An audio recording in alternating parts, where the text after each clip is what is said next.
Hey, what's going on, guys? My name is Agent Psycho. As you guys can tell by the title of this video is going to be a tips and tricks video on the new free-to-play shooter called F.E.A.R Online. If you guys don't know about this game, and if you guys haven't been paying attention to my channel recently, you'll notice that a lot of my videos recently have been about basically on gameplay on F.E.A.R Online, and it's basically published by the same company that brings you Soldier Front 2 and AVA area games. So again, this will be a tips and tricks video on how to kind of improve your performance and do better at F.E.A.R Online. Of course, I'm making this video because I feel personally that I'm one of the better players in this game. I don't mean to say this in an arrogant tone, but consistently I am probably one of the top players in the game so far as team deathmatch is concerned. So much so that people are already calling me a hacker, which is pretty prominent now because people seem like they call anyone who does well hackers, even though it's a open beta. It just came out.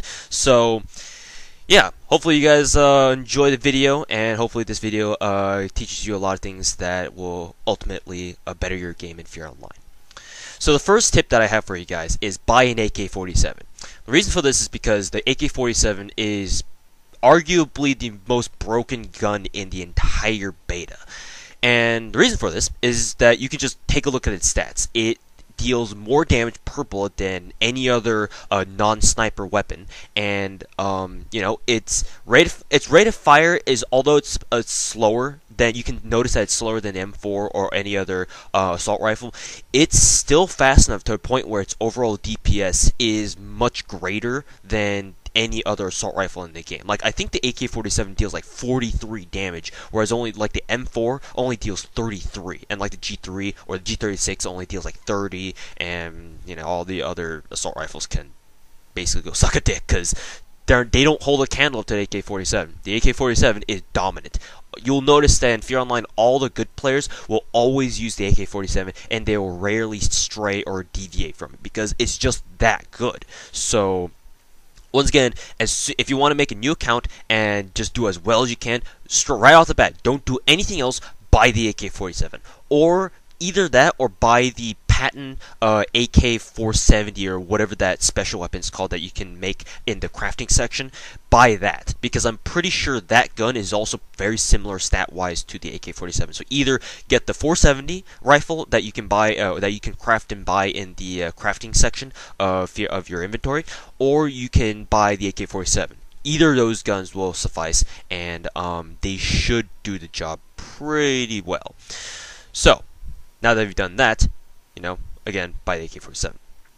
The second tip that I can give you guys is know where to shoot or aim for heads, because F.E.A.R Online is another one of those games where any shot to the head will result in an instant kill. Just like Combat Arms, just like Soldier Front 2, whatever you hit them with, I'm thinking whatever you hit them with will be an instant kill. I have gotten a few moments where I feel like I've shot someone in the head with like an SMG or a pistol and they still didn't die, but with an assault rifle or a sniper rifle or any like heavy hitting weapon like SMG to especially close range, any shot to the head, one shot kill, bam, one hitter quitter. So with the AK-47 or whatever weapon you choose, I mean, it doesn't have to be an AK, always try going for the head. I mean, sure, yeah, if you do it well enough and you get a nice string of headshot-only kills, yeah, people will call you a hacker, but as long as you're actually not hacking, that doesn't really matter.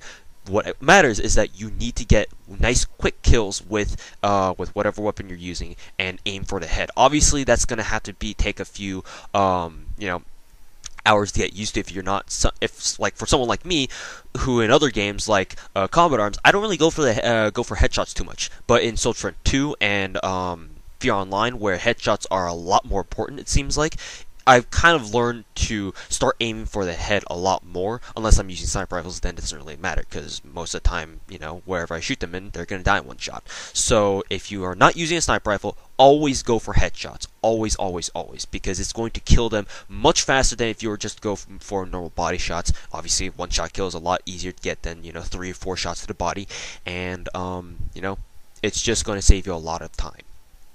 The third tip that I can give you is master tap firing. Now, for those of you guys who don't know what the term tap firing means, tap fire is a term that refers to a gameplay mechanic where you aim down your sights and you click or tap very slowly or at a very rapid pace where you're not exactly going full auto, but you're firing fast enough to the point where you can kill someone very quickly, but you can still make every single shot very, very accurate. It's very different from just holding down your left click and just going spray full auto, because oftentimes, you know, with a gun like an AK-47, where in F.E.A.R Online the AK has a lot of recoil if you don't control it very well, which is one of its few downsides.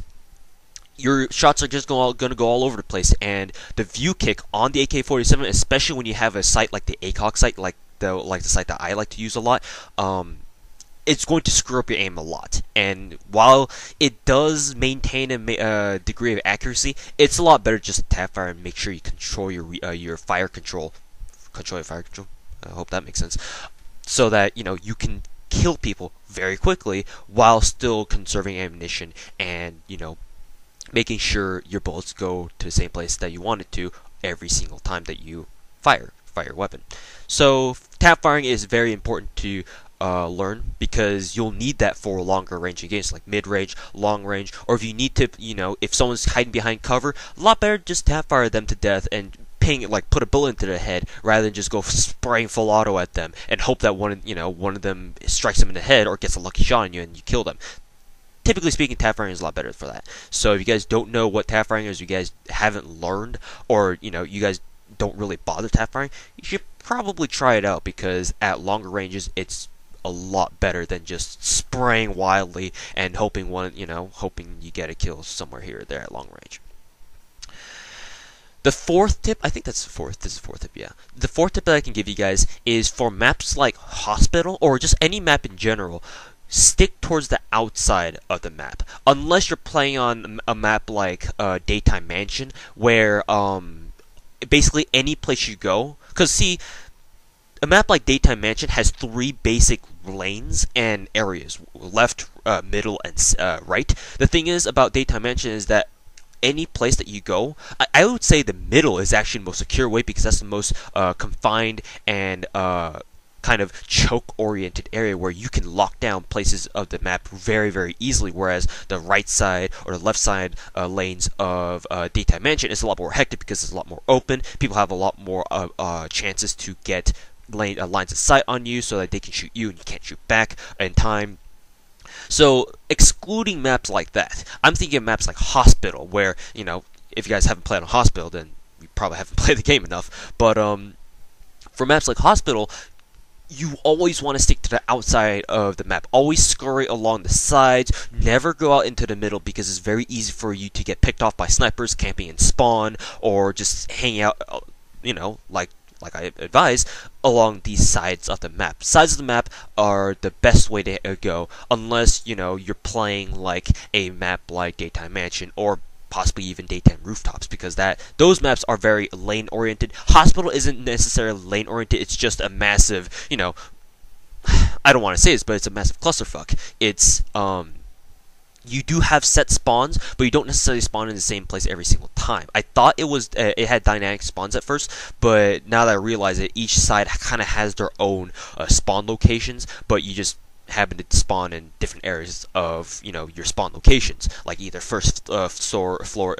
first story or second story, if that makes any sense. So always stick to the outsides of the map. Always look into the middle of the map or look around you. Always have like some sort of wall to your back, because in F.E.A.R Online, especially on maps like Hospital, you can get flanked pretty easily by people who like to roam around and rush people like me. So always keep something to your back. Make sure you can you only need to worry about one direction, and just hang out on the sides of the map, and you should be you should be fine and dandy.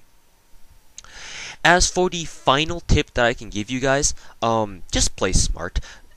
A lot of players in F.E.A.R Online don't seem like, I mean, this can be applied to any other free-to-play or just shooter in general. A lot of people are not very good at shooters, and just realize what kind of lanes that you need to take, and try to figure out ways to abuse the map, or, you know, abuse your situations as much as possible, even though I don't really condone that. As long as you're not paying to win or doing something very scumbaggy, always manipulate your surroundings to your best, to your best advantage. For example, on Daytime Rooftops, in the middle of the map, on the kind of I don't really know what to call it, those AC units or those vents, There, I didn't notice this at first when I first played the game, but those windows that you can look through into the office building and outside, it's actually, you can shoot through that with no bullet penetration penalty at all. You can just kill people on the other side, or vice versa, with the same amount of bullet damage that you would just shooting someone normally. So, what oftentimes I do is if I'm on the Arbicom side, then what I'll do is I'll fight my way out through the middle vent that leads you directly outside to the vent area, or the AC unit area, whatever you want to call it, and I just hang out there, and I use the windows to look into the office building. I just shoot people through there, and if the opposite is happening, then I just do the opposite way, and I go out to the office and shoot people who are hanging out in vents, looking into the middle vent area that, kind of.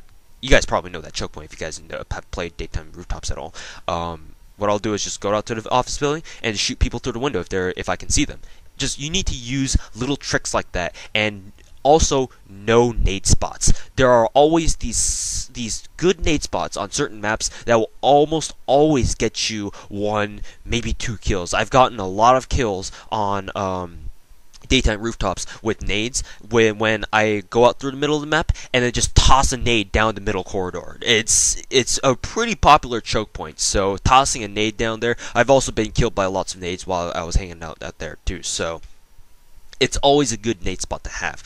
Just keep in mind, just find out where these good nade spots are, because nades are really, really strong in this game. Like, your nade, if you throw one well, it will almost always get you a kill if you throw a good nade. And it's, unlike other games where, sometimes, like in Soldier Front 2, if someone throws a nade at you, you have that grenade indicator that, shows you the distance that you're away from the nade, and, it basically just lets you know that someone's throwing a nade at you. Whereas if you're online, they don't have that. They don't have a grenade indicator. You can barely hear them. Like, you have to be really sound horn for grenades in order to hear them. Otherwise, if you're not paying the slightest bit of attention at all, you won't hear it. And if all you know that the nade's coming towards you is if you see it, or if you just so happen to be lucky as to hear it. Other than that, you're kind of screwed. No, and also, one last tip that I can give you guys about nades is that if you see someone throwing a nade to you,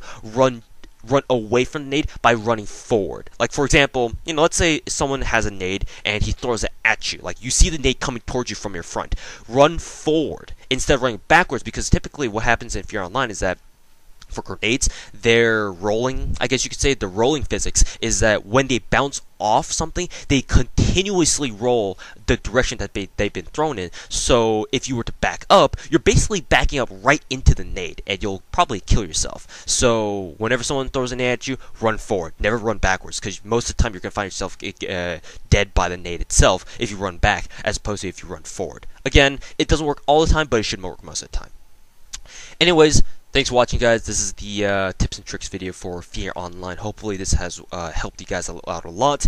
And again, this game, personally speaking, is one of my best games because I feel like I do very well in it. But if you want to get better at this game, it's just gonna take a lot of practice. No amount of watching tips and tricks videos will automatically improve your skills, so to say. You have to kind of play the game yourself and get the feel for getting good at the game.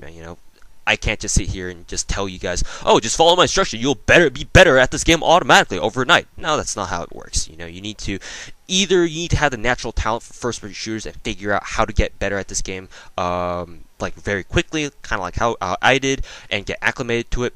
Or you need to kind of grind out the game and make sure you know how to play it, as best you can. So, thanks for watching, guys. My name is Asian Psycho. Hope you guys have enjoyed the video, and as always, we'll see you guys later.